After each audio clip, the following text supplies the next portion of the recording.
keeps the hands warm. One of these in my pocket with all these micro batteries, not a bad thing. Keep the batteries warm so that they perform well, and my hands warm because I hate flying with cold hands. So BabyHawk R, I've had this for a little while. I haven't been able to test it just because the weather's been completely terrible. Way too much wind, way too much rain. You'll probably notice how armoured that thing is. It's got this massive shell on it.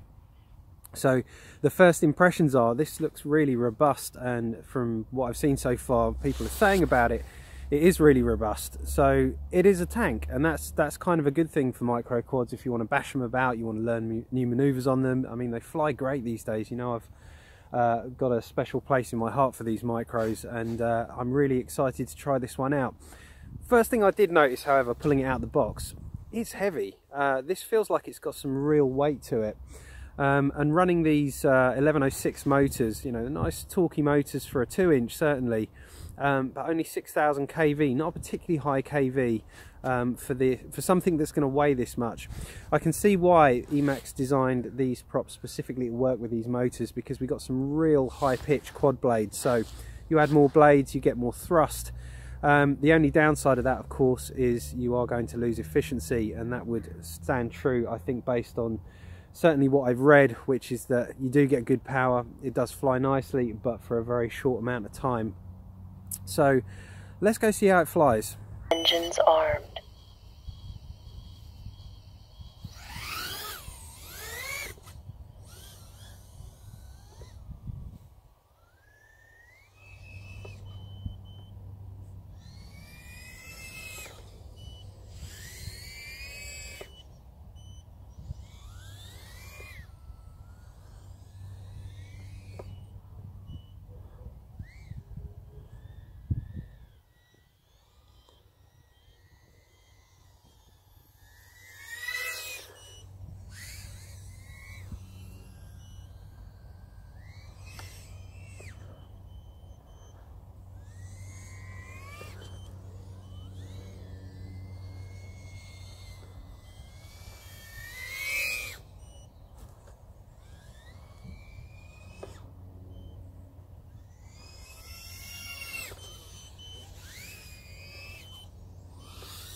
Engines disarmed. You know what? I'm actually quite surprised at how well that performed.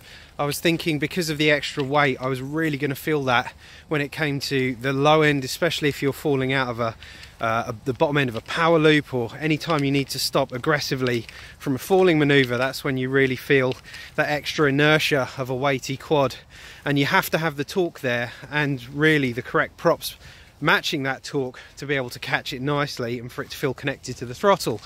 And I've got to say that was there. I'm quite surprised by that. I thought being a bit of a lump this wasn't going to work, but it does. I can tell Emax have designed a propeller to work very well with this, but as we suspected, there was definitely a payoff, and that is the efficiency. We got just over 2-minute flights, and to be honest with you, just as I was getting into it, that's when the flight ended. Had to load up another pack and go.